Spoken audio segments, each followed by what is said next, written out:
मला ते घाण शब्दही काढायचे नाही. इतक्या घाण प्रकरणात आपल्या पंतप्रधानाचं नाव आलेलं आहे की मी सांगू इच्छित नाही. आणि शेतकऱ्याच्या संदर्भानं आता साहेब अमेरिकेसोबत करार केला आणि करारात काय सांगितलं की अमेरिकेमध्ये तयार होणारा माल माझ्या भारतात कधीही विकता येईल, कितीही विकता येईल, कसाही विकता येईल. आता अमेरिकेतल्या शेतकऱ्याने आणि भारतातल्या शेतकऱ्यांनी एकमेकांसोबत स्पर्धा करायची. काय सांगितलं? अमेरिकेचा शेतकरी आणि भारताचा शेतकरी. आता हे लालपरी पाहून घ्या एकदा. लालपरी तुम्ही पाहूनच घ्या. हे लालपरी कोणी आणली? कुणी आणली? काँग्रेस. कुणी आणली? काँग्रेस. जेव्हा दळणवळणाची साधनं नव्हती, लोकांचे संपर्क होत नव्हते, इनिवाई एकमेकाला भेटू शकत नव्हते, त्यासाठी ही काँग्रेसनं बस आणली. शाळेत जाण्यासाठी बस, दवाखान्यात जाण्यासाठी बस, ह्या सुविधा या बसच्या माध्यमातून काँग्रेसनी उभ्या केल्यात. आणि म्हणून मी ज्या मुद्द्यावर होतो तिथं येतो की अमेरिका आणि भारत यामध्ये व्यापारी करार झाला. आता 2 दिवसापूर्वीची गोष्ट. आणि या व्यापारात त्या करारामध्ये सांगितलं की आता अमेरिकेमध्ये तयार होणारा संपूर्ण माल साहेब भारतामध्ये विकला जाईल. वाईट परिस्थिती. आणि आता भारतातला शेतकरी आणि अमेरिकेचा शेतकरी एकमेकांसोबत स्पर्धा करेल.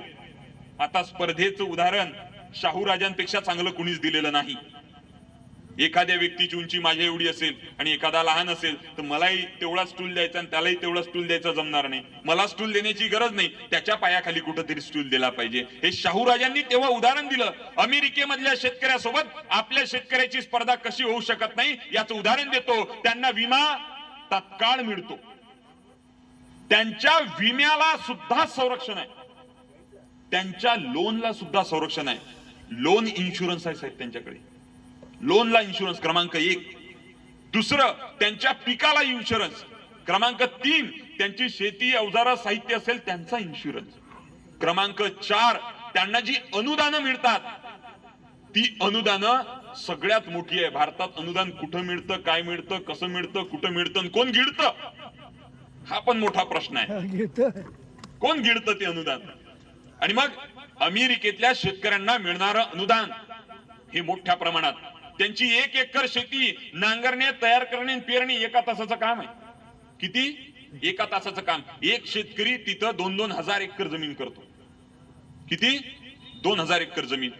तिथं नवीन आधुनिक टेक्नॉलॉजीचं, जीएम टेक्नॉलॉजीचं सोयाबीन पेरल्या जातं. मी सोयाबीनचं उदाहरण सांगतो.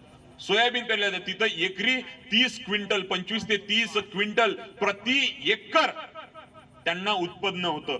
आणि आमच्या इथं 4 क्विंटल, 5 क्विंटल, 6 क्विंटलच्या वर आम्ही जात नाही. मला सांगा, अमेरिकेसोबत स्पर्धा होऊ शकते का? अमेरिकेचं शासन त्यांच्या बाजूनं, सरकार त्यांच्या बाजूनं. अहो, अमेरिकेत एका शेतकऱ्याची आत्महत्या नाही. आणि त्या अमेरिकेसोबत आम्हाला बरोबरी करायला लावता. पहिले आमच्या शेतकऱ्याच्या गळ्यातला फास काढा. पहिले आमच्या शेतकऱ्यांना अनुदान द्या. पहिले आमच्या शेतकऱ्यांना तंत्रज्ञान द्या. पहिले उत्तम प्रकारचं दर्जेदार बियाणं आम्हाला उपलब्ध करून द्या. चांगली खतं उपलब्ध करून द्या. बाजारपेठ उपलब्ध करून द्या. आणि MSPच्या सूत्रानुसार माझ्या शेतकरी मायबापाचा माल खरेदी करा. त्यानंतर अमेरिकेसोबत स्पर्धा सुरू करा.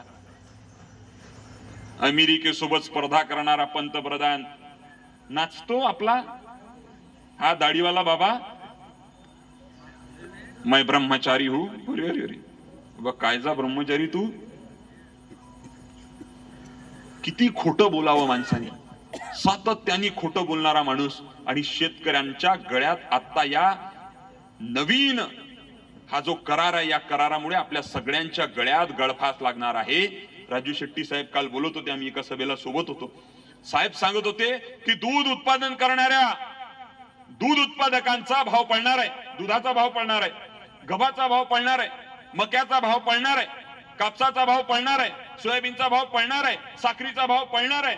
जर बाहेरून कमी भावात इकडे जर आयात होत असेल तर आपला भाव पडणार आहे. आणि एकदा का भाव पडला, भीक नको हवे घामाचे दाम. आम्ही शेतकरी काय मागतो? भीक मागतो का? कुणाला भीक मागत नाही आम्ही.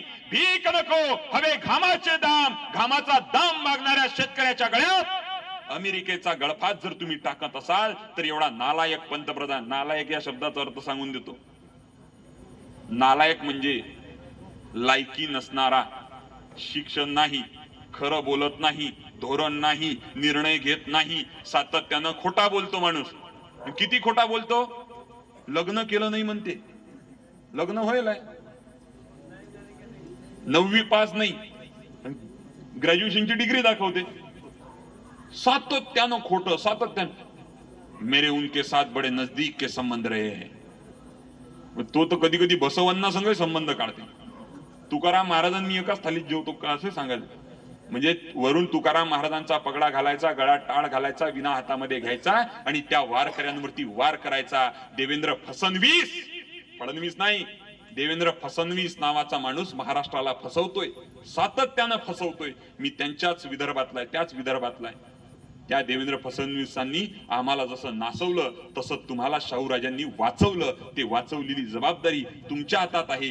पुढची जबाबदारी शाहू महाराज की जय, कर्मवीर भाऊराव पाटील की जय, छत्रपती शिवाजी महाराज की जय, डॉक्टर बाबासाहेब आंबेडकर की जय, एपीजे अब्दुल कलाम की जय, हे म्हणणं तुमची जबाबदारी नाही आहे. तुमची जबाबदारी आहे त्यांनी आखून दिलेलं काम, त्यांनी दिलेला विचार, त्यांनी दिलेली कृती आपण आपल्या आचरणात आणावी, एवढी अपेक्षा मी तुमच्या सगळ्यांकडनं व्यक्त करतो. आणि सुरुवातीला जे सांगितलं होतं की मत हे दुधारी तलवार, मत हे दुधारी तलवार, वापरणा केला बरोबर, शेवटी आपलाच वार उलटतो आपणावर शेवटी.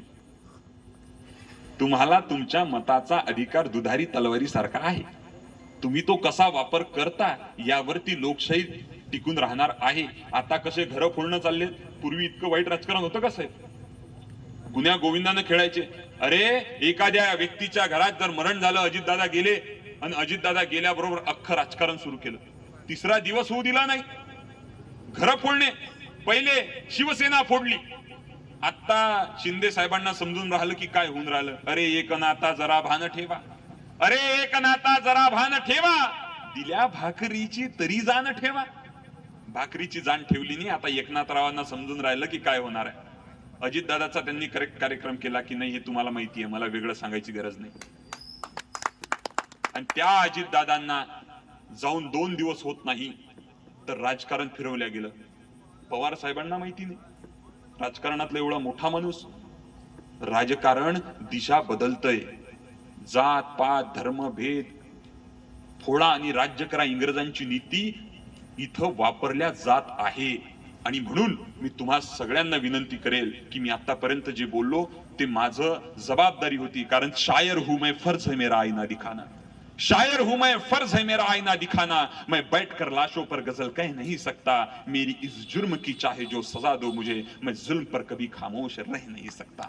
आणि म्हणून तुमच्या गावात आलो आणि तुम्हाला एक मत मशालीसाठी मागितलंय. कारण की ही मशाल छत्रपतींची मशाल आहे, ही मशाल क्रांतीची मशाल आहे, ही मशाल बदलाची मशाल आहे, ही मशाल तुमच्या आमच्या भविष्याला एक वेगळ्या वळणावरती नेणारी मशाल आहे. आणि ती मशाल एकटी येत नाही, तर मशाल हातात घ्यावी लागते. आणि ती हातात घेतलेली मशाल क्रांती करत असते. कारण की जय जवानचा नारा, जय किसानचा नारा आपण सगळी लोक पाहतो. आणि ती मशाल पुन्हा एकदा तुम्ही तेवत ठेवाल एवढी विनंती तुम्हाला करतो. आणि पुन्हा एकदा सागर राजाराम पुजारी यांचं क्रमांक 1चं बटन दाबायचं. किती?